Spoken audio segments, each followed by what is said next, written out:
여러분 안녕하십니까? 백운기입니다. 사전투표가 1000만 명을 넘어섰습니다. 최단시간 기록입니다. 물밀듯이 밀려오는 사전투표 행렬을 보면서 민심의 쓰나미라는 말이 생각났습니다. 사실 저 미치광이 내란 속의 윤석열이 자폭하면서 정권이 끝장났지만 내란을 일으키지 않았더라도 분노한 민심은 진작에 윤석열을 끌어내렸을 겁니다. 만약 윤석열이 2년 더 그 자리에 있었더라면 어떻게 됐을까요? 아마 지금 우리나라는 파탄 났을 겁니다. 대한민국은 회생의 여력조차 남아있지 않았을 겁니다. 그 정도로 지금 경제는 처참한 수준입니다.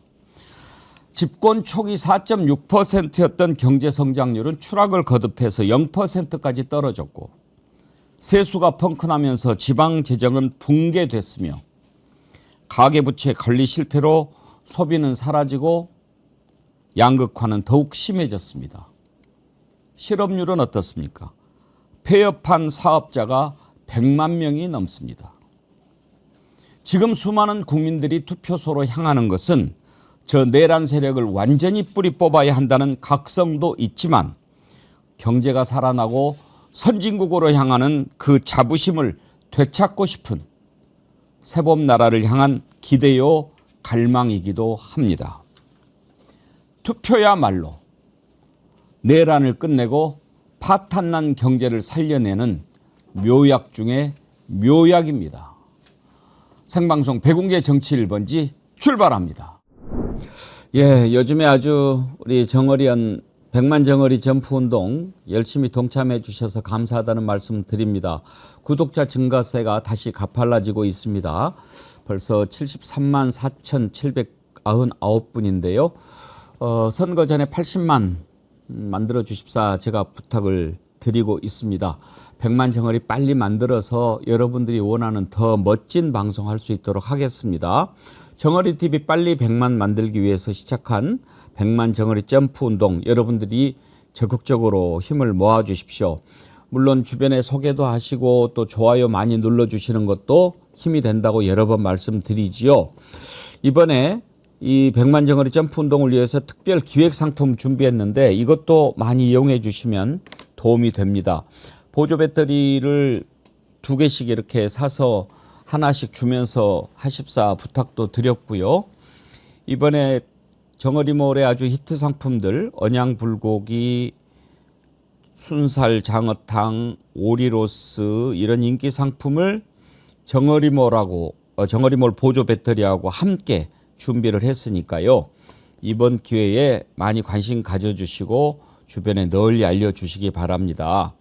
이 보조 배터리 아주 좋은 제품인데 옆에 또 버튼 2번 누르면 손전등 기능도 되고 요즘 기내에서 보조 배터리 관련 이슈도 많은데 아주 안전하게 또 뭐 1억 보험도 가입돼 있죠. 여러분들 이번 기회에 너 하나 나 하나 많이 구입해 주시기 바랍니다. 예, 오늘도 사전투표 하신 분들이 인증샷을 많이 보내주셨는데 소개해 드리려고 합니다. 그 전에 여러분께 긴급 공지 하나 해드리겠습니다. 오늘 밤 9시에 이재명 후보와 깜짝 인터뷰를 하기로 했습니다. 여러분 정어리TV 꼭 오셔야 되겠죠? 예, 8시 반에 문을 열어놓겠습니다. 8시 반에 여러분 들어오셔가지고 이재명 후보랑 제가 인터뷰할 때 어떤 거 물어보면 좋겠다 하는 것들 많이 좀 올려주세요. 그러면 제가 대신해서 물어봐 드리도록 하겠습니다. 8시 반에 문을 열어놓고 9시부터 이재명 후보와 깜짝 인터뷰 하도록 하겠습니다. 이재명 후보 바쁜데 우리가 또 물어보고 싶은 게 많지 않아요? 여러분 많이 기대해 주십시오. 이재명 후보와의 깜짝 인터뷰. 사전투표 하신 분들 글도 많이 올려주시는데 베르사 이후의 장마님 골수 이찍 친구가 있는데 그러니까 이찍 친구래요. 김문수는 무능해 보여서 안 될 것 같아서 준석이 찍으려고 했는데 토론 보고 나서 경악해가지고 이번에는 투표 안 한다고 그러네요. 이 친구는 끝까지 설득해서 1번으로 돌려보겠습니다. 파이팅! 한강 아리수님, 저희 아들 이름이 이준석이에요. 어떡하죠? 놀림당하고 욕할까봐 걱정인데 얘 이름을 바꿔줘야 할까요? 한강 아리수님 좀 기다려보세요. 제가 이준석이한테 이름 바꿔보라고 그럴 테니까요. 바다향기님, 앵커님 저 마니라는 아이디를 쓰던 불치병 딸아이 아빠 기억나시죠? 완치는 아니지만 기적적으로 딸 아이의 건강이 호전돼서 이제사 가입 신청했습니다. 가입비가 비록 적은 금액이지만 딸 아이 거액의 병원비에 정신적인 여유가 없었다는 핑계로 가입 엄두도 내지 못했습니다. 이제 병세도 호전되었으니 기쁜 마음으로 백만정어리를 위해 더욱 열심을 다하겠습니다. 바다향기님 어제 정기회원 가입해 주셨는데 아유 안 하셔도 돼요. 근데 따님이 건강이 호전됐다고 그러니까 너무나 감사합니다. 제가 오늘 아침에 생각나는 분이 한 분 계셨는데 추억의 메텔님이라고 계시거든요.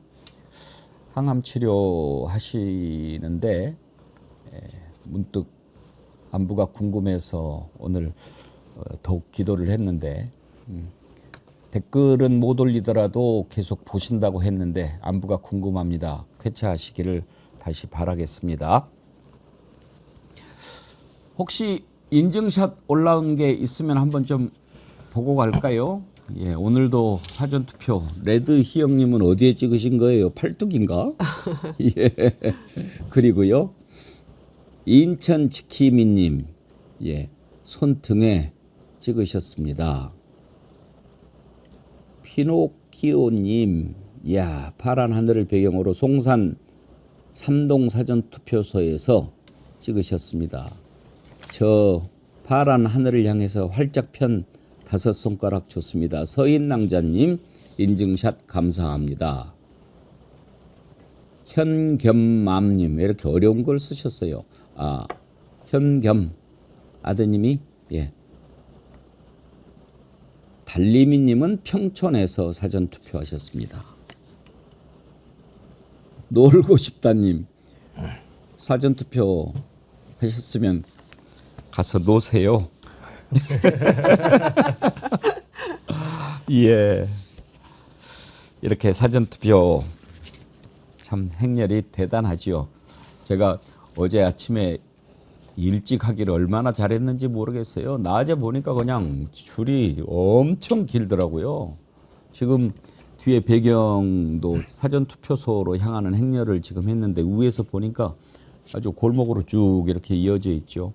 자, 오늘 함께 하실 세 분 패널 나오셨습니다. 김유정 민주당 국민화합위원회 수석 부위원장님 어서 오십시오. 투표하셨어요? 아니요, 저 오늘 이거 끝나고 합니다. 아, 정치 그래요? 1번지 끝나고요. 네. 바쁘셨군요. 네. 어디에서 하실 거예요? 저희 관내에서? 예, 일단 관내에서 하고 이제 그다음 행선지로 또 이제 가야 되니까요. 오늘은 어떨지 모르겠는데 네. 관외로 가면 덜 기다릴 수도 있어요. 그럴까요? 관외가 또 엄청 줄이 관내가 이렇게 또 길더라고요. 줄이 길어가지고 근데 되게 출퇴근 시간에는 관내가 더 길어요. 왜냐하면 이제 출근해가지고 자기 네. 집 아닌데 거기서 얼른 하고 가시려고 하는 분들이 많고 그것도 잘 줄 봐가지고 줄잘 서겠습니다. 관에 잘 서시기 바랍니다. 네. 김정욱 민주당 선대위 언론특보님 어서 오십시오. 네, 안녕하세요. 투표하셨어요? 김정욱입니다. 예, 어제 딱 정오에 점심 때 얼마나 많은 분들이 나오나 해서 네. 관 내에서 근데 굉장히 많이 나오셨더라고요. 예. 그래서 투표열기라고 하는 게 과거랑은 좀 다르구나라는 생각이 들어서 근데 조금 보니까 오늘은 약간 좀 주춤하는 느낌입니다. 아직 배고파서 더 이게 올라가는 속도 예. 보니까 그래서 조금 더 주변 분들에게 투표 좀 독려해 주셔가지고 꼭 오늘 40%가 좀 넘었으면 좋겠습니다. 40% 넘을 것 같기도 하고 지금 10시 투표율은 23.33%였거든요. 혹시 11시 집계가 나왔습니까? 24.55라고 24.5. 네, 예. 기준. 24.5. 예, 그래서 이제 어제가 아마 2.01%인가 2.1% 차이가 났는데 오늘 보니까 1.19 정도로 줄었어요. 그래서 추세가 좀 떨어지는 것 같아서 점심시간에 왕창 오실 것 같긴 한데 더 많이 오셔서 40%가 넘게 해주셨으면 좋겠다. 이런 아직까지 배고프다 이런 말씀을 드립니다. 박영식 시사 에디터님 네. 투표하셨어요? 예, 어제 저는 오후 3시에 관내에서 했습니다. 관내에서? 아, 근데 너무 많이 오셔가지고 야, 줄을 서서 한참을 기다렸습니다. 예, 저는 사는 곳이 노원동 쪽인데 그쪽에서도 이렇게 많은 분들이 투표를 기다리셨구나라는 거를 피부로 느끼면서 야, 이게 진짜 윤석열 응징하고 싶은 분들이 얼마나 투표가 마려우셨을까 그 현장에서 느꼈습니다. 사실 이번에 엄청난 사전투표 행렬을 보면서 제가 아까도 민심의 쓰나미다 이런 말씀 드렸는데요. 얼마나 투표를 우리가 하고 싶었습니까? 제가 이런 열기를 느꼈던 게 강서구청장 보궐선거 할 때였어요. 제가 그 말씀 드리려고 했어요. 예. 그때 다른 지역 사시는 이 국민들이 시민들이 나도 강서구 살고 싶다. 그래요. 빨리 투표하게. 예. 그 마음이 지금 읽히는 것 같아요. 예. 그때 정말 말로 할 수 없는 윤석열의 짓들을 보면서 정말 저거 끌어내려야지 그랬는데 강서구에서 민심을 보여줬잖아요. 그래도 반성을 안 해요. 반성을 안 해. 반성 안 하는 게 윤석열이나 이준석이나 왜 그러면 그렇게 똑같은가? 왜 한 분은 빼십니까? 김문수. 김문수. 그렇죠. 셋 다. 그래서 70대 윤석열, 60대 윤석열, 40대 윤석열 이렇게 나오는 거죠. 저는 사람만 혼냅니다. 국민의힘이요. 주구장창 단일화만 목매달다가 이제 단일화가 물 건너가니까 겨우 내세우는 구호가 뭔지 아십니까? 이재명 독재하면 안 된다예요. 이재명이 독재를 했습니까? 이재명이 대통령입니까? 근데 막 독재 안 된다. 근데 그 논거가 뭐냐면 지금 국회가 민주당이 다수를 장악하고 있는데 행정부도 이재명 대통령이 되면 이건 완전히 독재로 간다 이런 건데요. 저는 그게 말이 되냐? 중간고사 1등한 사람이 기말고사 1등하면 그거 안 되는 겁니까? 프로야구에서 정규리그에서 우승한 팀이 코리안 시리즈 우승하면 그거 독재입니까? 이거 뭐 말이 되는 소리를 해야죠. 남들 공부할 때 지는 마음방으로 놀다가 1등하면 그걸 막 시비 걸고 완전히 이건 아니 성적이 떨어지면 지가 반성하고 머리 싸매고 공부해야죠. 안 그래요? 수석님 수석해 보셔보면 잘 알잖아요. 아니 우리가 그 입법부에서 다수당이 된 게 그냥 우리가 마음대로 막 한 건가요? 이게 민심이었잖아요. 국민들이 민주당에게 국내힘, 근데 윤석열 정권을 비판하고 본때를 보여주기 위해서 민주당에게 힘을 몰아주신 거였잖아요. 그게 민주당 죄입니까? 이재명 후보 죄입니까? 아 그리고 이번에 또 불법 개헌과 내란 사태로 다시 응징 투표하는 거 아닙니까? 그런데 이걸 가지고 무슨 민주당을 향해서 이런 얘기를 퍼붓는 건지. 그러니까 이 선거에 대해서 할 얘기가 없기 때문에 억지 궤변으로 이런 얘기들을 그냥 지어내는 건데요. 사전투표의 열기도 그렇고 국민들의 지금 민심도 그렇고 이런 말 따위에 흔들리지 않을 뿐더러 더 욕먹을 짓만 하는 것 같습니다. 지금 사전투표 호남이 엄청나게 높지요. 영남의 2배를 기록하고 있는데 저는 이걸 보면서 물론 이제 항상 사전투표가 호남이 좀 높았죠. 그런데 김종국 원장님 보시기에 어때요? 영남이 또 본투표 때 하려고 안 하는 걸까요? 아니면 이번에는 찍기가 싫다일까요? 어느 쪽으로 보십니까? 지금 흐름을 보면 제가 또 본투표 때는 다시 또 결집할 어떤 기미가 보여요. 왜냐하면 어제 대구가 꼴찌였었거든요. 오늘 계속 올라가고 있는 상황입니다. 아마 어제 엄청나게 내부에서 위기 경고 사인을 했을 거고 그럼 본투표에도 많이 모일 거라고 저는 생각을 하고요. 근데 더 중요한 건 이제 내란을 응징하겠다는 국민들이 훨씬 더 많으시기 때문에 그런 국민들이 많이 나오시게 되면 저들이 뭐 이렇게 하더라도 큰 차이는 없을 거라는 생각이 들고 보니까 전남은 지금 이 시간대 보니까 43%나 투표를 하셨어요. 43%. 네, 43.04%라고 나와 있는 거니까 제가 또 이제 거의 절반 이상이 나오신 절반 정도가 나오신 것 같고 그래서 오늘 다 해불자. 뭐 아니요. 제가 또 본투표 하신 분도 계세요 여기서. 예. 끝까지 상황 본 다음에 우리 힘을 보여줄게 이런 분도 많이 호남이 많이 계신데 이 얘기는 호남민들이 단합된 힘으로 민주주의를 지켜야 된다. 그러니까 호남이라고 하는 건 대한민국 민주주의의 상징이고 독재에 항거한 가장 거룩한 성전을 전개했던 것 아니겠습니까? 좀 그런 의미에서 그런 자긍심을 가지고 있는데 이미 어제 오늘 투표를 통해서 호남의 민심이 어떤 것인지 명확히 보여줬고 이 호남의 민심은 충청도와 수도권으로 좀 북상할 거라는 생각이 들고요. 또 옆으로도 이게 동진을 전 할 거라는 생각이 들기 때문에 지금 싸움은 저쪽 뭐 보수층들이 대거 나온다고 하더라도 더 많은 국민들이 응징 투표를 하기 위해서 나올 거기 때문에 그리고 그런 것들을 더 독려해서 민주주의가 어떻게 예를 들면 독재에 맞서서 승리할 수 있는지를 다시 한번 21세기에 좀 보여줄 필요가 있다는 생각이 듭니다. 근데 참 박영식, 예. 신기한 게 지난 대선에서 77.1%가 최종 투표율이었잖아요. 근데 그때 80%를 넘긴 지역이 4군데였어요. 예. 야. 전남, 전북, 광주, 세종이었거든요. 그런데 역시 사전 투표도 지금 이 4군데가 1, 2, 3, 4등입니다. 그렇군요. 확실히 이 투표율이 대단한 열기와 지난번과 똑같은 그런 의지를 가지고 많은 분들이 달려가시는 것 같아요.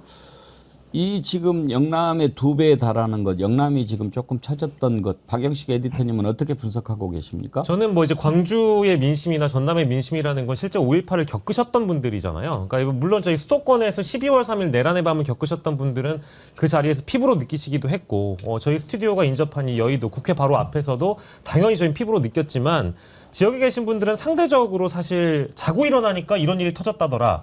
다른 지역 분들은 그러실 수 있겠지만 전남과 광주 민심은 또 다르게 받아들이는 것 같아요. 우리가 한번 그때 그 시절을 겪어봤는데 이건 정말 엄청난 일이다. 이거는 우리가 국가의 폭력을 응징하지 않고서는 우리 민주주의가 바로 설 수 없다라는 그 절박감과 그 위기감을 광주 전남 분들이 더 많이 상대적으로 느끼시는 것 같긴 합니다. 그래서 이제 이런 투표율이 나오지 않나 생각이 들고 반면에 이제 대구 경북이나 이제 영남 지역을 중심으로 봤을 때는 뭐 커뮤니티에도 여러 차례 좀 공개가 되긴 합니다만은 보수 카톡방에서는 사전 투표하지 말자. 절대 하면 안 된다. 무조건 본투표해야 된다. 이제 이런 여론이 많다 보니까 혹시나 그 지역민 분들께서 영향을 받진 않으셨을까 이런 약간의 생각도 좀 해봤습니다. 왜요? 김문수도 사전투표 하겠다는데. 유은희 JJ님, 저희 엄마가 91세, 이모 2분이 92세, 95세인데 세 분 다 개몽 완료해서 이재명 표로 접수 완료했어요. 특히 엄마한테 이재명 후보 인생 스토리를 들려드렸더니 눈물을 글썽이셔서 저도 감동 먹었습니다. 이번에 이제 이재명 후보가 대통령이 되면 방송사에서는 이제 그 당선자, 이제 지금은 바로 대통령이죠. 스토리를 준비합니다. 미리미리 이렇게 준비하는데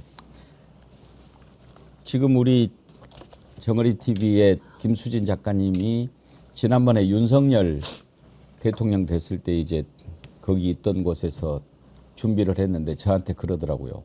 정말 힘들었다고. 스토리가 없어서. 윤석열이 무슨 스토리가 있어요. 그러니까 사람에게 충성하지 않습니다. 이거 하나 실수로 말한 거 빼놓고는 쓸 게 없는 자 아닙니까? 그 자 참 만드느라고 애를 많이 먹었다고. 우리가 지금도 기억하는 게 김대중 인동초의 삶, 노무현의 바보 노무현, 얼마나 스토리가 차고 넘칩니까? 참 이재명 후보 눈물 없이는 들을 수 없는 그의 삶, 참 벌써부터 기대가 됩니다. 포토J70님, 생애 처음 투표하는 딸 몸이 불편하신 노모, 저와 와이프 모두 4명 어제 사전 투표했습니다. 4층 투표소 가기 위해 1층부터 줄이 서 있었습니다. 너무 기뻐서 어제 술 한잔 했는데 아직도 술이 안 깨고 있네요. 그래도 기분은 좋습니다. 그래요. 제가 살고 있던 곳 어제 그 투표소도 4층이었거든요. 되게 주민센터 4층이 이제 좀 강당으로 쓰니까 거기에다 해놨나 봐요. 아, 근데 뭐 연세 드신 분들 그 난간을 잡고 4층까지 올라가는데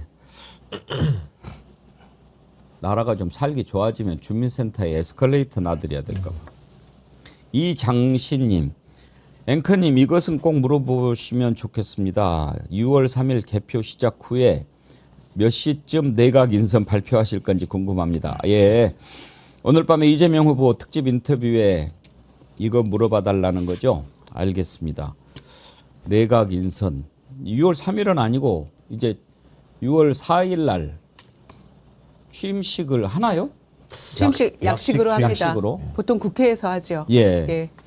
그리고 나서 곧바로 명단 나오지 않을까 싶기도 합니다.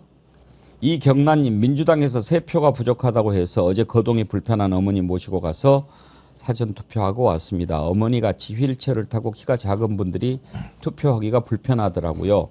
그래도 부족한 3표 중에 1표는 보충했네요.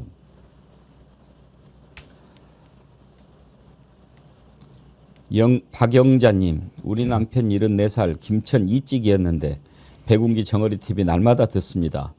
이번에 대구 아들 딸 2번 찍는다는 걸 모두 다 1번으로 찍게 만들었습니다. 우리 남편 윤 씨 때문에 개몽되었어요. 저는 이번에 영남 지역에도 상당한 변화가 있을 거라고 예상합니다. 거미줄 최정아님, 경제 좀 살려달라고 하세요. 먹고 살게 해주세요. 25만 원도 빨리 여러 번 주게 해주세요. 예, 우리 정어리원 한 분도 봉사활동을 열심히 하시는 분인데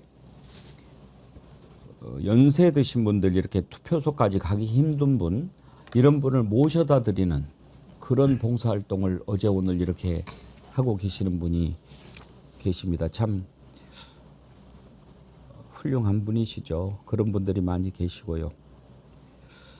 신임 민주당원 김용남 의원이 모셨습니다. 어서 오세요. 환영합니다. 병아리 당원. 선대위에서 뭐 맡으셨나요? 아니요, 뭐 그거는 뭐 선대위 직책이 중요한 것 같지는 않아서, 근데 대신 그 용광로 유세단이라고 해서 저를 포함해서 뭐 허은하 전 의원, 또 김상욱 의원, 이른바 저는 이제 탈북민 모임이라고 표현하는데 네, 탈북민, 그러니까 이번에 새로 민주당에 들어온 분들, 그리고 그 연예인 분들, 그리고 그 학계에 계신 분들을 이렇게 모아서 이제 다양한 구성원으로 용광로 유세단이라고 만들었어요. 그래서 그렇게 유세하러 다니고 그러시군요. 그렇게 돕고 있습니다. 용광로 유세단 인기가 좋겠는데요. 좋습니다. 예. 어제 여의도에서 했는데요. 예. 그 한 여성분인데 그 얘기를 들어보니까 그 호주 사신대요. 근데 호주 사시는데 자기가 재외국민 투표를 놓쳤대. 그거를 뭐 미리 등록하고 그걸 했어야 되잖아요. 그래갖고 비행기 타고 서울로 들어오신 거예요. 사전 투표하려고. 그래서 영남 지역도 혹시 가보시나요? 영남이요? 예. 저는 아직 못 갔고요. 딴 분들은 갔었습니다. 예. 영남의 변화가 좀 궁금해가지고 혹시 근데 이렇게 저렇게 얘기를 들어보면 일단 그 이른바 진영 간의 투표율이 조금 차이가 날 수 있을 것 같고요. 그리고 PK는 지금 여론조사에서도 엎치락 뒤치락 하는 여론조사가 많이 나오고 있잖아요. 제가 보기엔 2018년 지방선거 때 그때 민주당의 단체장 후보들이 PK 지역에서 많이 당선됐죠. 그 비슷한 투표 결과는 나오지 않을까 싶어요. 그 이상을 좀 기대하고 있습니다만, 그리고 결국엔 TK가 얼마나 바뀌느냐 이 문제인데, 역대 선거 중에는 가장 그래도 높은 득표율이 나오지 않을까요? TK 지역에서도.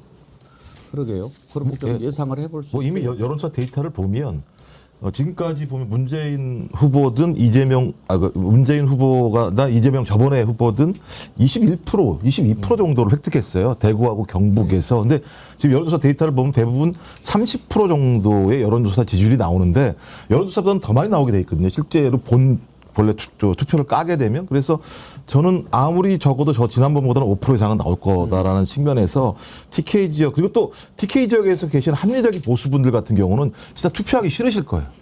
아니 어떻게 내가 김문수한테 투표를 할 수 있어라는 생각하시는 분들이 꽤 많이 계시기 때문에 그런 분들이 투표를 안 하실 개연성도 좀 있는 측면이 있고요. 그래서 이번 참에 어떤 형태로든지 TK 지역에서 민주당 후보, 이재명 후보가 30%를 넘게 된다면 저는 그 지역사회에 의미 있는 변화들을 그 지역민들이 느끼실 거라는 생각이 들어서 지역 구도의 타파라는 측면에서도 이번 선거는 좀 유의미하게 그 수치를 바라볼 필요가 있다는 생각이 듭니다. 김유정 의원님 혹시 이사도라라는 노래 아시죠? 노래 좋아하시니까 볼머리 악단의 연주곡인데. 잘 모르겠어요. 이사도가 부산인데 덩컨밖에 모르는데. 부산이대인님이라고 이제 우리 애청자님 네, 네, 계시잖아요. 그분이 카페에다가 이사도라 볼머리 악단 노래를 올리셨어요. 네. 그러면서 설명이 뭐냐면 이번에 부산이 확 디비져 가지고 2번, 4번이 돌아버리게. 아 이사도라. 놀라운 접근이죠. 놀라운 접근입니다. 진짜. 대단하시네요, 진짜. 선거 끝나고 이사도라 한번 좀 틀어드려야 돼. 자, 이제 새봄 나라를 향한 국민들의 갈망이 이제 투표소에서 실현되고 있는데 오늘 김용남 의원님도 오셨고 이준석 이야기 좀 한번 해봅시다. 저는 참 지난번에 결단 내리신 거 잘했다 싶은 게 지금 나오면은 모양도 빠져요. 근데 안 나올 수도 없었을 거예요, 만약에 그렇죠. 그러셨다면. 예. 이게 뭡니까? 그 제가 생물학적으로 표현을 하면 그 동종 교배가 위험하다고 얘기하거든요. 그렇잖아요. 그게 열성 인자가 예, 점점 예. 강화돼서 동종 교배는 위험하다고 그러는데 지금 개혁신당이 딱 그 모양새예요. 그러니까 처음에 개혁신당을 만들 때 그래도 이런저런 사람 뭐 당의 규모는 대단히 작아도 그래도 서로 약간 다양하게 이질적인 사람들이 섞여 있다가 뭐 저도 나왔습니다만 허은하 전 의원도 나오고 그리고 민주당 쪽에서 합류했던 조홍천 이원욱 의원도 지금 이준석 캠프에는 일절 관여를 안 하고 있는 거로 알고 있거든요. 그러니까 이리저리 다 떠나고 딱 고만고만한 사람들만 모여 있어요. 거기는. 예. 그러니까 그 필터링이 안 돼요. 이런 말도 안 되는 그 미리 준비한 발언이잖아요. 그 문제된 발언은 미리 나름대로는 치밀하게 준비한 발언입니다. 그래서 그거를 일부러 이재명 후보를 공격하기 위해서 권영국 후보를 이용해서 그렇죠. 던진 거죠. 근데 그걸 그렇게 준비하는 과정에서 누군가 야, 안 된다 이거. 말이 되냐 지금 대선 TV 토론회인데 이런 표현을 쓰고 이런 주제로 더군다나 정치와 외교 안보 관련한 질의 시간에 이걸 묻는다는 게 말이 되냐라고 누군가는 브레이크를 걸었어야 되는데 생각이 다 비슷한 사람들끼리만 모여서 자기네들끼리 얘기하고 그리고 맨날 들여다보는 게 펜코 사이트 들여다보니까 이게 걸러지지가 않는 거예요. 그 문제적 발언이 나온 이후에 대응이 더 황당해요. 사실은 이준석 후보가 사과라는 단어만 입에 담았지 내용을 보면 이게 사과 아니에요? 난 잘못한 거 없는데 예. 내 발언에 어디 혐오가 있어? 혐오라는, 예. 이런 식이잖아요. 그리고 그걸 또 옹호하는 뭐 개혁신당 소속의 천하람 의원이라든지 전직 도의원 출신들의 방송 발언을 봐도 전혀 잘못한 거를 지금 깨우치지 못하고 있어요. 이건 위험해요. 이게 지금 다른 나라에 이미 성행하고 있는 이른바 극단적인 정당 정치의 모습이 우리나라에 본격적으로 시작되는 단계다. 이렇게 생각됩니다. 외국에 보면 지금 독일을 비롯해서 유럽이나 이런 데 보면 한쪽에 완전히 치우치고 극단적인 주장을 하는 정당들이 있잖아요. 제가 보기엔 딱 그 모습이에요. 지금 개혁신당의 모습이. 가까이서 지켜보셨잖아요. 짧은 시간이라도. 네. 걔가 왜 그렇게 됐다고 생각하십니까? 근데 생각하는 그 방법이 약간 다른 것 같아요. 다른 사람하고. 그 어떤 예가 있냐면 이제 개혁신당 만든다고 저도 이제 창당 단계부터 합류를 했습니다만 그 어떤 커다란 지식산업센터 건물에 사무실을 얻고 창당 준비도 하고 이제 창당에서 한동안 그 사무실을 썼거든요.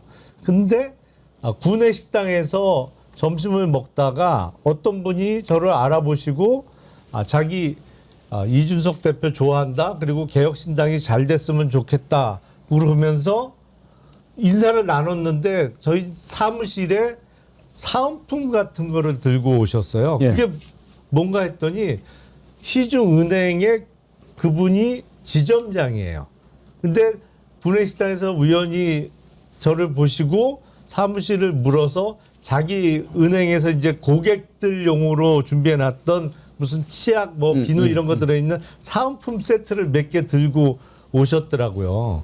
그래서 감사하게 잘 쓰겠다고 인사를 하고 당시 이준석 후보한테 그 얘기를 전했죠. 아, 이렇게 지점장님인데 응원한다고 이렇게 고맙게 사은품을 몇 개 갖고 오셨다. 그랬더니 당연히 그러면 아유 감사하네요. 뭐 이렇게 반응을 해야 되잖아요. 그렇죠.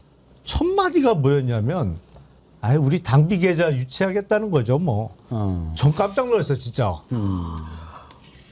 아니 어떻게 첫 반응이 그게 나올 수가 있는지. 그래서 생각도 못했어요. 야, 자, 와 진짜 아니 그래서 모든 인간관계를 목적과 수단으로만 해석을 하는구나. 근데 매사 그런 식이에요.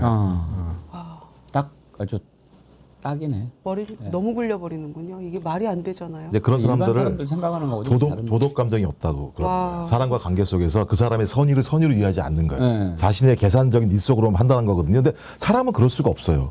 아니 나한테 고맙게 다가오면 네. 고맙게 느껴야 되는 거죠, 상식적으로. 아니 일단 감사하게 그렇죠. 받아들이는 게 먼저죠. 너무 감사하죠. 아니 근데 첫 반응이 그렇게 나오는 걸 당비 보고 계좌 유치하려면 치약 갖고 하겠습니까? 그러니까요.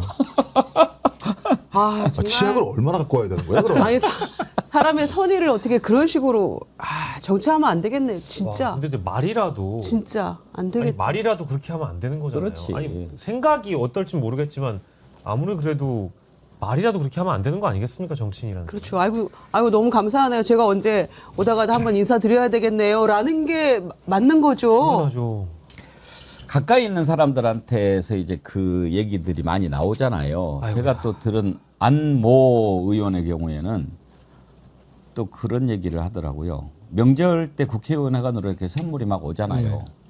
그런데 그 안모 의원은 예를 들어서 뭐 저기 있으면 좀 보좌진들도 좀 나눠주고 그래야 되잖아요. 뭐 또 과일도 오고 뭐 전부 그냥 집으로 보내라고 그런대요. 싹 다요? 싹 다. 와. 그래가지고 정말 막 시발시발 욕을 막 그렇게 하는 걸 제가 들었는데 대체 국물도 없는 거네요. 아니, 그건 너무한 거지.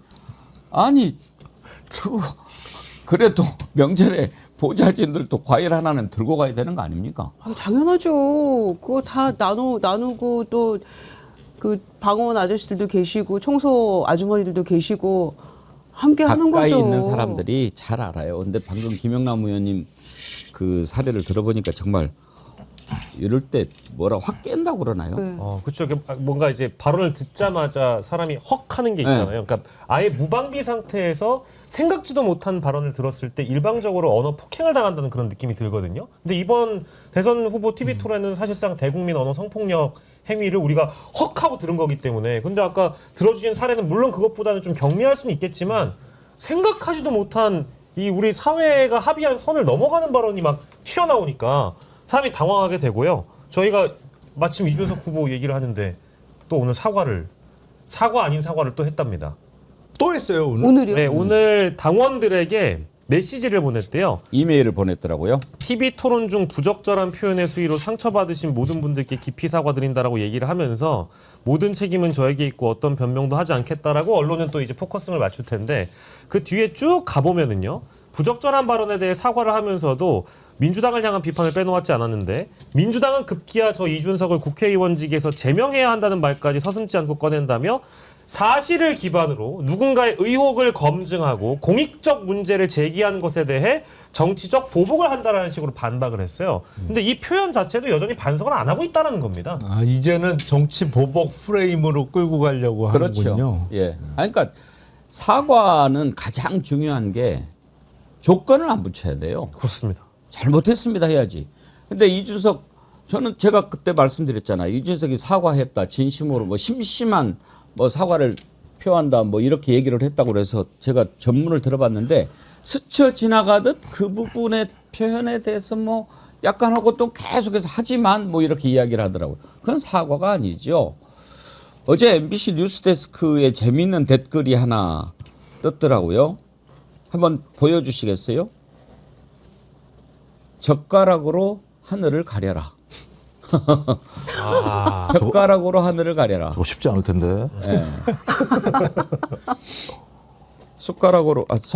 손바닥으로 하늘을 가리는 사람은 봤어도. 아니 이게 얼마나 웃기냐면요. 그 이준석이요. 3일 동안 프레임을 3개를 바꿔요. TV 토론할 때 뭐라 그랬느냐. 권영국 후보한테 물어보면서 이러니까 민주당이랑 정의당이 성인지 감수성이 떨어진다라고 나 이거 밝히고 싶었다고 얘기했다가 그 다음에는 가족 검증을 하겠다고 했다. 지금 오늘은 또 정치보복 프레임을 갖고 나왔는데 이게 웃긴 게 유시민 그 작가의 발언에 대해서 또 이 이준석이 또 공격을 했더라고요. 공격한 내용을 보니까 그런 거예요. 여성 비하에 가까운 저급한 언어로 상대를 공격하는 모습을 보니 정치적 품격이란 무엇인가 다시 묻게 된다. 이걸 자기 입으로 얘기를 페이스북에다가 그래서 이거 이상한 이 사람인가 이게 어떻게 이걸 질문할 수 있지? 그 다음에 그 설란영 씨에 대해서 뭐 좀 문제되게 했던 거니까 설 씨를 선거의 도구로 삼아 욕망의 화신처럼 묘사한 것은 노무현 정신의 정반대에 선 퇴행적이고 모욕적인 행태라고 얘기를 해요. 자기가 노무현 정신 그렇게 얘기했으면서 자기가 한 행태가 그렇다. 그래서 이 자는 누워서 침을 뱉는 자구나. 그리고 여기에 대해서 하나도 부끄러움을 모르는구나. 제가 그래서 아까 맨 처음에 말씀도 도덕 감정이 없다고 말씀드리는 거예요. 자기가 도덕 감정이 있으면 이런 얘기 부끄러워서 못 써요. 근데 그게 없으니까 뭐든지 자기의 정치적 이익이 된다면 갖다 쓰는 거예요. 아, 이런 힘드셨겠어요? 아니 그러니까 그 생각이 돌아가는 회로가 일반 사람들하고는 조금 다른 방향으로 예. 돌아가는 것 같아요. 저는 이준석이 원래 이제 젊은 친구가 참 저러나 이런 생각을 많이 했는데 지금은 정치를 하면 안 된다고 생각합니다. 나라를 망칠 수 있는 그런 자지요. 그 지금도 기억나는 게요. 뭐 선거 전략을 얘기하는 게 있었어요. 그때 아마 국민의힘 당 대표 시절이었을 거예요. 윤석열 후보 있을 때. 그때 어디 인터뷰에 나와가지고 20, 30, 60, 70이 모여가지고 40, 50을 포위하고 막 이런 얘기를 하는 거를 그때 보면서 지금 저자가 대표 아닌가. 그런 것은 어떤 참모들이 이렇게 얘기를 할 수는 있어요. 자기들끼리. 이렇게 하면은 됩니다. 뭐 이렇게. 그리고 자기들끼리 회의하면서 이런 식으로 포위하면 좀 어떻게 뭐. 근데 대표고 총괄하는 선대위원장일 거 아니에요. 그런데 그런 사람이 나와가지고 그 포위론을 얘기하고 그럴 때 저런 애가 어떻게 정치를 한다고 하지? 그 자리가 국민들에게 비전을 제시하고 그런 전략적인 거라든지 추잡한 술수 같은 것은 내부에서 이야기하지 그걸 밖으로 꺼내더라고요. 그러니까요. 그 소위 세대 포위론이니 뭐 이런 예. 본인의 뭐 논리잖아요. 얼마나 많이 지탄 받았습니까? 세대 갈라치고 또 젠더 갈라치고 그게 정치인의 모습은 아니잖아요. 그런데 본인이 무슨 압도적 새로움? 그래서 제가 이번에 보면서 압도적 구태고 압도적 경악스러움이다. 이거는 정치하면 안 될 큰일 날 사람이다. 라는 생각을 했는데 아까 뭐 박영식 앵커도 말씀하셨습니다만 권영국 후보한테 돌려서 그런 질문을 하고 그 지켜보던 모든 국민들이 사실 불의의 일격을 당한 셈이잖아요. 그러니까 인권위원회 진정이 막 쇄도하고 일반인부터 변호사들부터 고소고발이 난무하고 지금 이런 상황으로 가고 있는데도 불구하고 계속 그 기자회견은 자꾸 왜 여는지 제대로 사과도 안 할 거면서 여전히 내가 뭘 잘못했냐라고 얘기하면서 뭐가 혐오냐 존재 자체가 혐오해요. 이준석 후보가 지금 얘기하는 거는 그러면서 그냥 고개 빳빳하게 쳐들고 그러고 있는 거 아닙니까? 그래서 나이가 젊다는 것만으로 생각이 젊고 또 젊은 정치하는 건 아니다라는 것을 우리가 다시 한번 알게 된 것 같고요. 참 딱하다는 생각마저 듭니다. 지금은. 이준석이 제일 나쁜 것은요. 정치는 국민의 눈물을 닦아주고 국민을 하나로 어떻게 하면은 만들까 하는 것을 해야 정치인 겁니다. 그런데 이자는 모든 것을 갈라치게 하는 겁니다. 목적을 위해서 국민을 수단으로 이용하는 겁니다. 장애인이 괴롭다라고 하면 그 장애인의 눈물을 닦아주고 장애인과 눈을 맞추면서 어떻게 하면 장애인을 위한 대책을 복지 대책을 좀 세워볼까 이렇게 생각하지 않고 장애인과 비장애인으로 갈라치기 해가지고 표를 얻으려고 하고 여성 문제 이런 거 생기면 그건 어떻게 또 여성의 성평등을 보장하고 또 그런 부분을 좀 도와줄까 하지 않고 여성 문제가 생기면 여성과 남성을 또 갈라치기 해가지고 이익을 보려고 하고 매사가 그런 시간입니까? 그렇죠. 그러니까 이준석의 정치라고 얘기하는 건 아까 말씀하셨습니다만 유럽 극우주의자들이 하고 있는 정치 행태를 그대로 벤치마킹을 해가지고 국내에서 그렇게 자기의 정치적 방식을 하는 건데 가장 좋은 방식들은 혐오를 만들어서 그 혐오에 동조하는 사람을 내 편으로 봐서 정치하는 게 가장 편한 정치인 거예요. 그 정치에는 뭐 예를 들면 그 비전과 정책적인 정교함이 필요하지 않아요. 그냥 저자는 혐오 받을 만한 마땅한 사람이야. 저 사람은 적이야. 그러니까 저 적과 같이 싸울 사람 모여. 자, 우리는 우리끼리 모여가지고 똘똘 뭉쳐서 저들을 공격하면 돼. 라고 얘기하는 방식의 극단주의적인 정치는 무엇을 무너뜨리느냐? 민주주의를 무너뜨립니다. 토론할 필요가 없어요. 아니 적과 전쟁을 벌이는데 뭐하러 토론하겠습니까? 그냥 무조건 맹공하는 거죠. 말씀하셨던 것처럼 장애인들에게 이동권은 우리와 다르게 생존권과 마찬가지예요. 장애인들이 이동을 하지 못하게 되면 건강권이 훼손됩니다. 건강권이 훼손되면 그분들 같은 경우는 더 어려운 상황에 처할 수밖에 없기 때문에 평생 그것을 위해서 해달라고 요구를 하고 있는데 그 절박한 요구와 관련해서 다른 사람들이 출근 시간을 5분, 10분 더 늦어가게 된다. 이걸 볼모로 잡는다는 식의 얘기를 하는 건 또 다른 혐오를 만들어서 장애인들을 고립시키려고 하는 책동이고 그런 책동은 무엇을 위해서냐? 자기의 지지층이라도 더 하나씩 끌고 들어오려고 하는 발상이다. 이건 진짜 대한민국을 가장 안 좋은 사회로 예. 끌고 가게 되는 가장 큰 원동력이기 이런 때문에. 데는 절대 네. 정치하면 안 됩니다. 그럼요. 바다향기님, 저는 다 떠나서 노무현 대통령 묘소에서 눈물을 짜내느라 눈알 뒤집어 까는 거 보고 경악했습니다. 박영식 앵커님 그거 보셨죠? 예, 그 아니, 영상 봤습니다. 정말 혐오스러워요. 그러니까 이게 모든 정치를 자신의 하는 행위가 그게 어떤 수단이든 간에 이제 목적만 달성한다면 된다라는 정치의 방향인 것 같아요. 그러니까 노무현을 파는 것도 마찬가지고 이번에 이 선거 과정에서 드러났던 이 TV 토론 과정에서 드러났던 자신의 발언을 어떻게 프레임 전환해가지고 자신이 승리할 수 있을까 이거에만 골몰하는 것 같아요. 이 지금의 선거가 벌어지고 있는 이유는 윤석열 때문 아닙니까? 그러니까 저는 이준석에 대한 심판은 동시에 이루어져야 된다고 봅니다. 즉 이준석은 윤석열이다라는 프레임을 저는 좀 제안을 드리고 싶은데 정치인이요. 저는 실수할 수 있다고 봐요. 근데 실수한 이후에 어떻게 그것을 복구하는가, 어떻게 사과하는가, 어떻게 진정성 있는 모습을 보여주는가의 그 태도를 보면서 또 정치인에 대한 평가가 동시에 이루어진다고 보는데 왜 이준석과 윤석열이 다르지 않느냐 생각해보면 다른 게 1도 없어요. 그러니까 언론 대다수가 윤석열한테 이것이 잘못됐고 이것은 비판받을 지점이 있고 이것은 반드시 국민 앞에 고개를 숙여야 하고 이것은 패륜적이고 반인륜적이고 반민주적이다라고 얘기한다면 한 번쯤은 돌아봐야 됩니다. 자기 자신을 돌아봐야 됩니다. 근데 사과하지 않죠.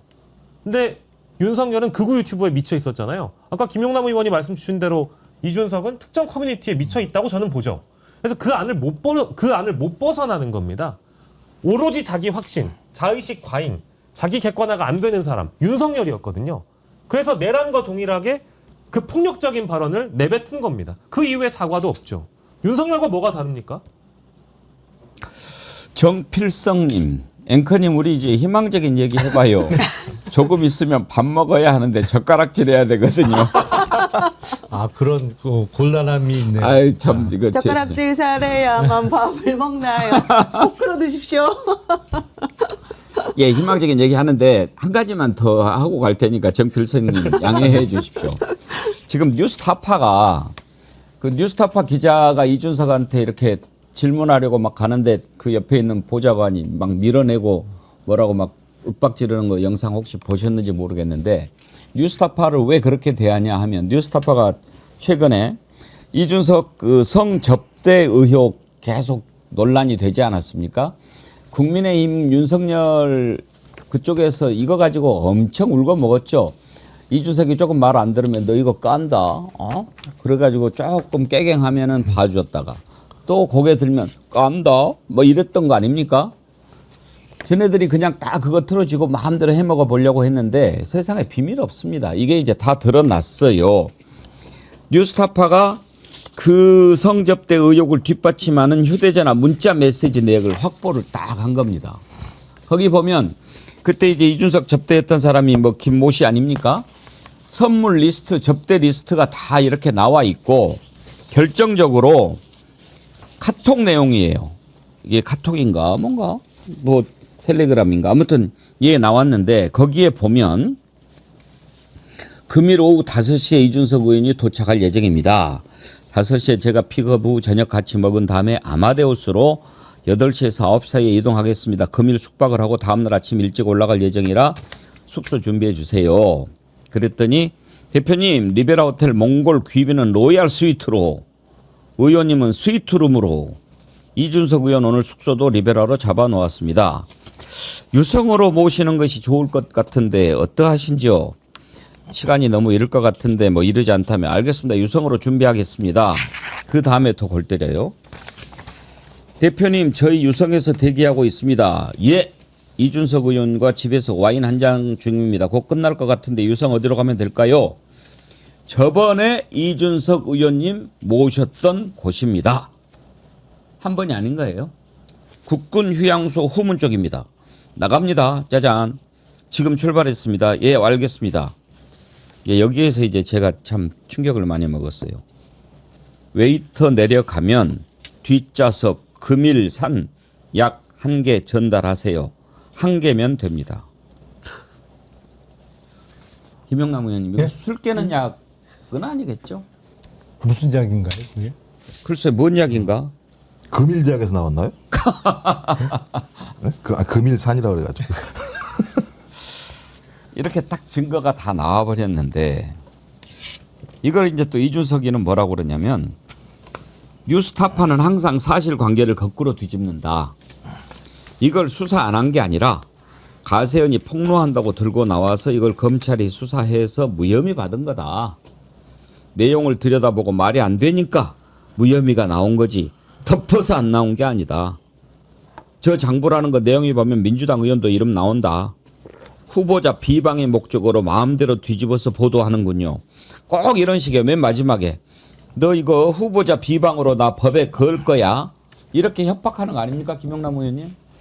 그런 거죠. 근데 글쎄 제가 알기로는 저게 2013년도 일이라 오래전이라 공소시효가 도과돼서 그러니까 예. 그 범죄는 공소시효라는 게 있잖아요. 범죄 발생일로부터 뭐 범죄 종류에 따라서 몇 년이 지나면 기소를 할 수 없는 그게 있어서 그 불기소된 거지 혐의가 없어서 무혐의 처리가 된 거는 아닌 걸로 알고 있는데. 예. 약간 정치인은 사법처벌보다 그 진실이 더 무서운 거 아닙니까? 예? 진실을 감추고 진실이 드러나면 그게 정치인 끝나는 거지. 진실의 힘을 이길 수 있겠습니까? 근데 아직 무고 사건은 남아 있어요. 무고. 네. 그러니까 어떻게 된 거냐면 저 성 접대 의혹 저걸 이제 뇌물로 볼 거냐 아니면 성매매로 볼 것이냐 그거는 조금 그 갈릴 수가 있는데 시효가 다릅니까? 시효가 다르죠. 아. 네. 시효가 다른데 그 사건이 검찰에서 불기소 결정이 된 게 그 작년 9월 5일이에요. 근데 공교롭게 같은 날 명태균 게이트가 터졌잖아요. 처음에 명태균 게이트는 김건희가 김영선 전 의원의 공천 개입한 거 아니냐. 이게 의혹의 핵심이었거든요. 근데 첫 일성이 이준석 후보가 그때 그거는 영부인의 선의의 조언일 수 있다. 이런 반응을 내놨어요.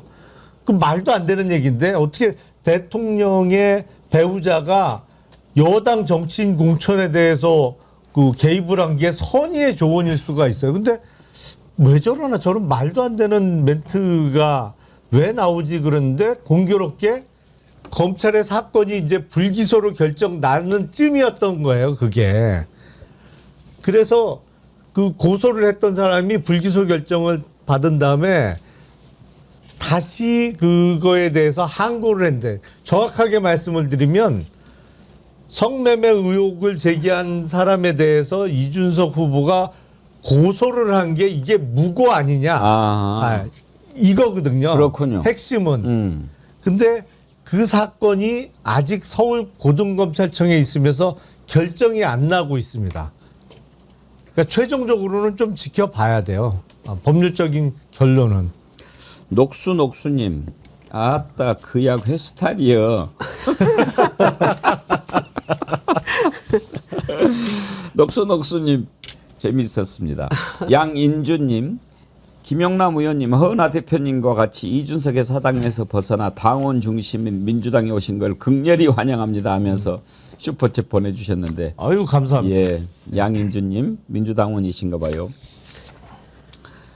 예, 지금 뭐 이런 것들이 다 드러나는데 진실을 왜 감추냐 하는 것이 더 큰 거죠. 뭐 그거 가서 무슨 짓을 했나 이런 거. 근데 이런 걸 가리켜서 자업자득이라고 하는 거예요. 지가 그런 짓을 안 했으면 지금 그게 논란이 되지도 않을 수도 있어요. 어차피 뭐 뉴스타파가 보도를 취재를 했으니까 드러나긴 하겠지만 긁어부스럼 만들고 지가 더 이런 것을 이슈되게 만들어버린 거 아닙니까? 그렇습니다. 그러니까 노무현 정신을 열심히 팔고 다니다가 뉴스타파 이명선 기자인가요? 그 질문하러 갔는데 보좌관이 딱 나가버리고 질문을 받아주지 않았잖아요. 그게 노무현 정신이 아닌 걸 보여줬고요. 그리고 그 이후에 또 기자회견을 그 대선 후보 TV 토론에서 나왔던 발언과 관련돼서 두 번째 기자회견을 했을 때로 제 기억을 합니다. 자신과 관련된 검증을 얼마든지 해달라고 얘기를 했어요. 자, 지금 저희가 검증을 하고 있습니다. 검증을 할 거라면 언론사 기자의 질문을 받아주는 게 상식이고 원칙이죠. 근데 하지 않고 있잖아요. 진짜 이게 앞다르고 뒤따라다라는 게 딱 이준석 후보를 두고 하는 말 같습니다. 이준석 관련해가 한 가지만 더 말씀드리게 되니까 뭐가 이렇게 많아요? 고구마 줄기처럼 나오는. 정필성님 이해해 주세요. 민주당에서 이준석 망한 집을 펴냈더라고요. 그런데 정말 꼼꼼하게 잘 펴내서 여러분들하고 꼭 한번 나눠보고 싶어가지고 준비를 했습니다. 조금 빨리 올려볼 테니까 한번 좀 띄워봐 주세요. 이준석 망한 집 해가지고 이준석이 지금까지 어떤 짓을 해왔는지 딱 정리가 돼 있는데 이준석은 좋겠어. 지가 했던 거 이렇게 딱 다른 당에서 다 정리도 해주고 아주 주옥 같던데요. 망한 집 한번 띄워봐 주십시오. 그리고 조금 빨리 페이지를 넘겨주세요. 다른 얘기도 좀 하고 싶어요. 김문수 얘기도 해야 돼요. 김문수, 야, 참. 김문수, 그러면 망한 집, 예? 알겠습니다. 그러면 김문수 준비됐나요? 네. 예. 이준석은 그러면 망한 집은 다음 기회에. 오늘 이준석 너무 많이 하면 이준석 선거운동 되니까. 저 팀들이 지금 굉장히 기분 나빴나 봐요. 이준석 너무 오래 하니까. 너무 오래 한다. 김문수도 좀 조져야 되는데 뭐 이런 생각 때문에. 근데 김문수 후보는 어떻게 봐야 될까요? 그러니까 사고가 어딘가에서 멈춘 걸까요? 아니면 바뀐 걸까요? 특히 이 일본이라든지 또 우리 역사라든지 이런 부분에 대해서는 말로 할 수 없을 정도로 왜곡이 심해요. 완전히 왜곡돼 있어요. 윤석열이가 그러는 건 좀 이해가 됐어요. 뿌리 깊은 친일파니까. 근데 이제는 왜 이렇게 됐나요? 뭐 옛날에 뭐 운동할 때 일본에서 뭐 자금을 받았나요? 왜 이래요? 한번 발언 한번 들어보시죠. 독립군이 10,000명도 안 되고 1,000명도 안 됐어요. 이 상태에서 우리가 일본 식민지를 벗어나게 됐던 것은 바로 미국의 원자폭탄 2방 때문에 우리가 항복. 일본이 항복해서 해방된 거 아니에요. 맞죠? 이거 우리가 독립운동 열심히 해가 됐다. 그렇게 가르치는 데는 어디 있느냐? 북한의 김일성이 그렇게 가르쳐요. 우리 대한민국 국민들은 싸울 생각이 없어요. 목숨 걸 사람이 아무도 없어요. 깡패와 강도가 권총 강도가 나타나는데 아무도 안 다치고 아무도 피 한 방울 흘리지 않으려고요. 아무도 죽을 생각 없이 다 엎드려버려. 그러니까 이 나라는 식민지밖에 할 게 없습니다. 무조건 총 가지고 핵 가진 사람한테 평화 엎드려서 평화를 구걸하는 이런 국가를 노예국가라고 하는 겁니다. 4.3 폭동은 대한민국 건국을 위한 재헌 국회의원 선거 실시를 반대하는 제주도민들의 좌익을 중심으로 한 폭동이 제주 4.3 폭동이에요. 이런 역사 인식을 가진 자가 공당의 대통령 후보라고 한다면 그 당도 책임져야 합니다. 아니 어떻게 우리의 독립운동을 저렇게 폄하하고 그러니까 지네 아버지 국적이 일본이라는 말이 나오는 거 아닙니까, 김유정 의원님? 그러니까 아니 아직도 제주 4.3을 폭동이라고 부르네요. 와, 너무 충격적인데요. 그러니까 그냥 일제시대 우리의 국적은 일본이란 말이 저 그 멘탈에서는 너무나 자연스럽게 나오는 것 같습니다. 근데 이런 사람을 어떻게 대선 후보로 세우는 이 당이 정상이며, 그러니까 그런 생각을 하고 있으니까 탄핵도 반대하고 내란도 동조하고 부정선거 음모론에 갇혀서 아스팔트 우파와 함께하고 사전투표를 해놓고도 사전투표에서 부정이 발견되면 우리가 판을 엎어버리면 된다, 뒤집어버리면 된다라고 했던가요?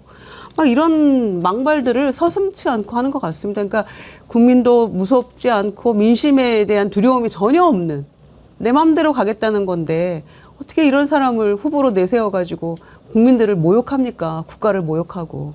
들을수록 화가 나는 발언인데, 저 발언이 최근 발언은 아닌 것 같지만 그 맥락에서 지금 계속되고 있는 거 아닙니까? 김문수 후보의 이 멘탈을 관통하는 그런 사고체계 아니겠어요? 도저히 상상할 수 없는 발언들을 막 쏟아내놓고 있네요. 그리고 그 역사 인식도 문제지만 기본적으로 대통령 후보면은 나라의 법과 질서를 따르고 또 대한민국의 정신에 대해서도 좀 이해가 되고 그래야 되는데, 지난번에 박영식 앵커님 박근혜 만났잖아요. 네. 그리고 나와서 또 하는 유세장에서 하는 얘기가 억울하게 당했다, 그렇게 이야기를 해요. 그러면서 죄 없는 우리 박근혜 대통령을 저런 식으로, 그러면 대법원 판결, 헌법재판소 판결 이런 걸 다 부정한다는 거 아닙니까? 그렇습니다. 그러니까 선거도 저는 부정하는 분이었다라고 봤지만 우리 국가가 만들어 놓은 시스템과 체계, 이 질서 모두를 그동안 부정해 왔던 게 아닌가. 역사만을 부정한 게 아니고요. 우리 대한민국이 만들어 놓은 헌법이나 이 체계나 법치 모든 이 질서 자체를 다 부정했기 때문에, 그런 인식을 갖고 있기 때문에 그런 발언이 나왔다라고 보고요. 저는 사실은 이번 TV 토론회에서 기대를 많이 하진 않았지만 김문수 후보에게 더 이상 그 어떤 기대도 하지 않는 게, 첫 번째 TV 토론에서 나왔던 발언 중에요. 첫 번째였는지 두 번째였는지 좀 기억이 좀 희미합니다만은 그 발언이 기억나요. 원전의 안전성을 강조하다가 원전이 너무 안전해서요, 그 원자폭탄을 떨어뜨려도 원전이 파괴가 되지 않는다, 안전하다라는 발언을 한 사람이 바로 김문수 후보로 제 기억을 합니다.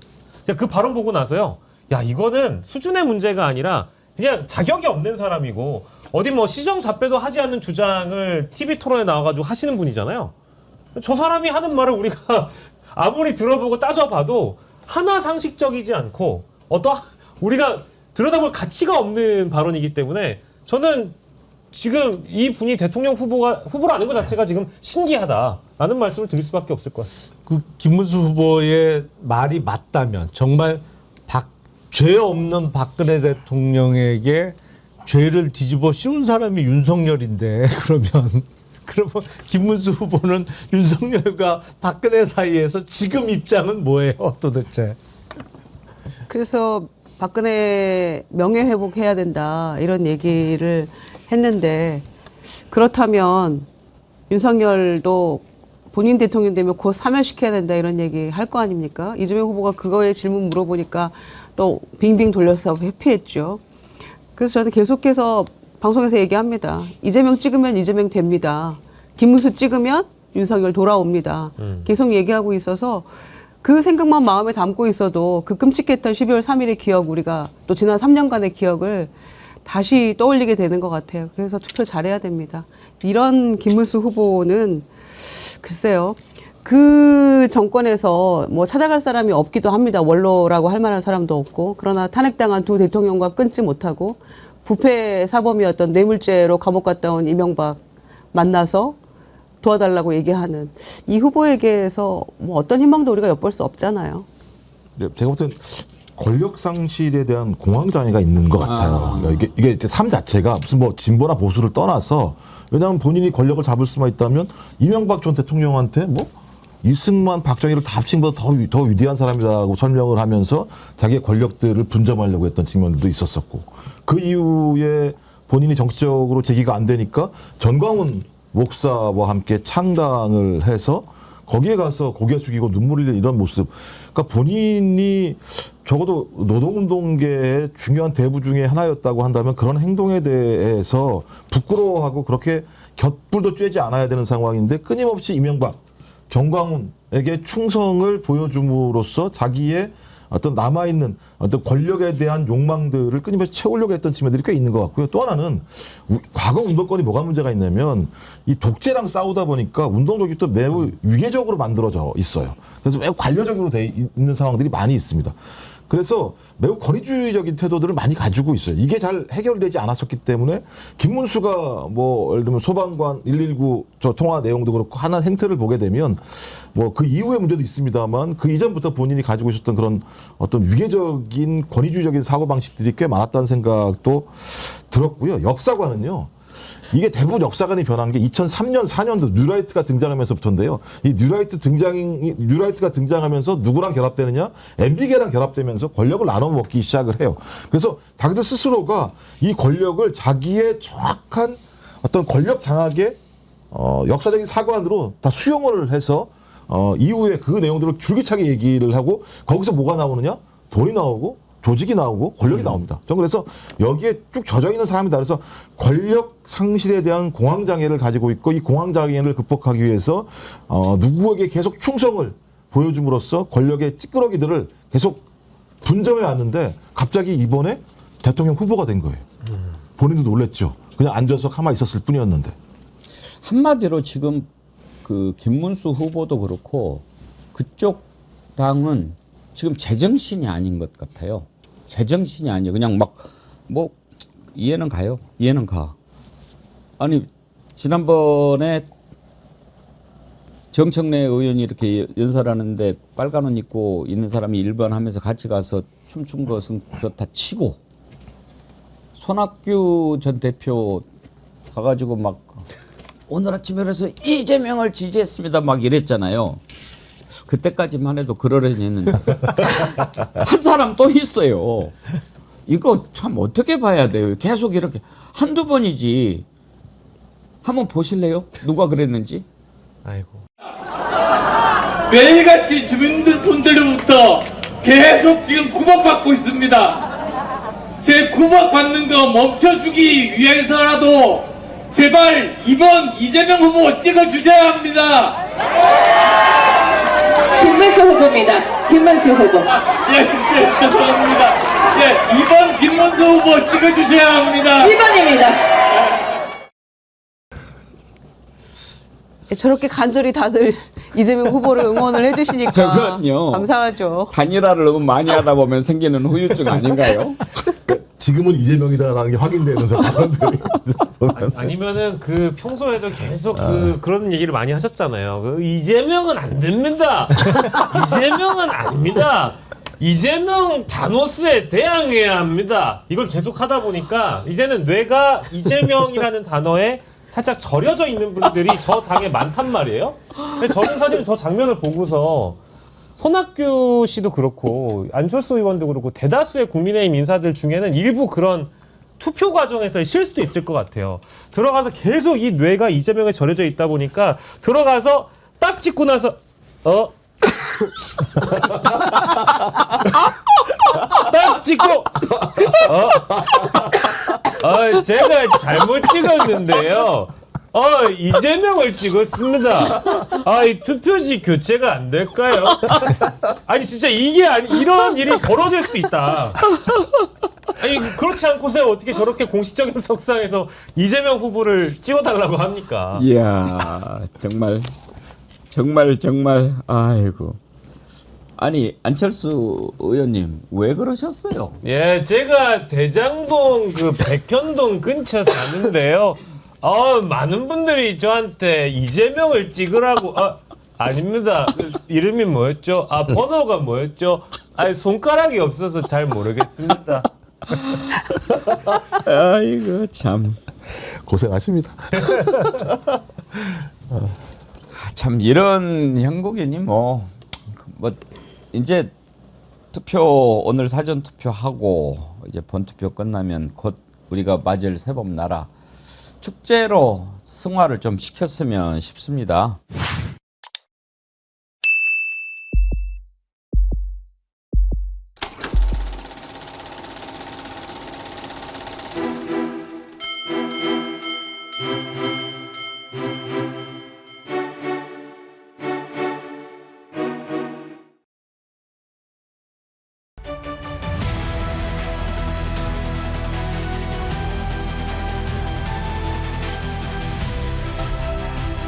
국민 여러분, 90년